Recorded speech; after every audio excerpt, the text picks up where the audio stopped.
Cada vez que eu conto isso, eu me lembro daquele dia, que é doído, mas o meu coração é que estava de modo errado antes, cobrando Deus. Para mim, o basquete, ele significava tudo. Houve um tempo onde eu parei de pensar no basquete como algo profissional porque eu machuquei meu joelho.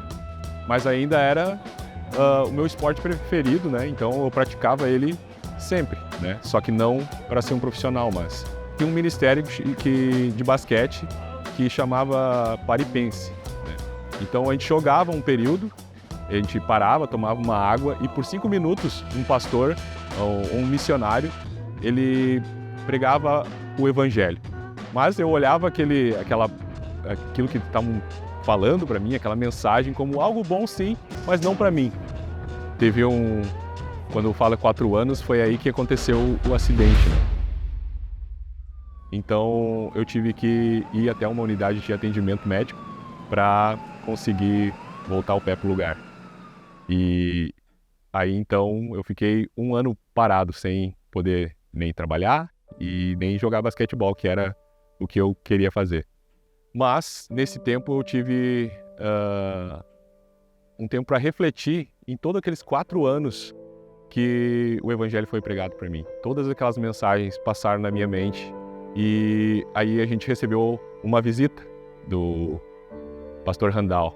E quando ele chegou, ele pregou novamente o evangelho, né? Abriu, e eu falei que tinha dúvidas daquilo tudo que eu tinha escutado.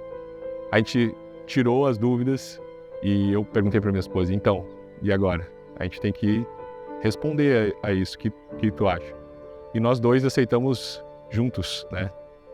Os dois juntos aceitaram Cristo. Mas logo depois, uns 2 anos da nossa conversão, o meu filho ficou doente, né? E quando ele adoeceu, foi algo meio súbito, assim, foi muito rápido. No mais ou menos 25º dia que ele estava internado na UTI, a gente passou por uma dificuldade enorme, porque o médico disse que não tinha mais nada que ele podia fazer pelo Enzo, todos os remédios e o que ele podia fazer na medicina estava feito, mas ele não estava respondendo, né? Então eu e a Alexandra oramos aquela noite, falamos um com o outro e naquele dia nós fizemos a oração mais difícil da nossa vida, né? Que é dizer a Deus, se fosse da vontade dele, ele podia levar o Enzo. E cada vez que eu conto isso, eu me lembro daquele dia, que é doído, mas o meu coração é que estava de modo errado antes, cobrando Deus. Que o Enzo, a Evelyn, era dele. Ele nos deu eles. Então, se ele quisesse, ele podia levar. No outro dia pela manhã, nós voltamos lá, no quarto, e o médico disse que alguma coisa tinha acontecido. Porque Enzo tinha começado a responder, e ele estava bem, e naquela mesma semana ele já saiu da UTI e foi para um quarto. Nosso coração estava duro, perguntando e cobrando Deus de alguma coisa, e ele nos mostrou, através da palavra dele, porque nós orávamos todo dia, estudávamos todo dia, e ele nos mostrou que ele é soberano sobre todas as coisas.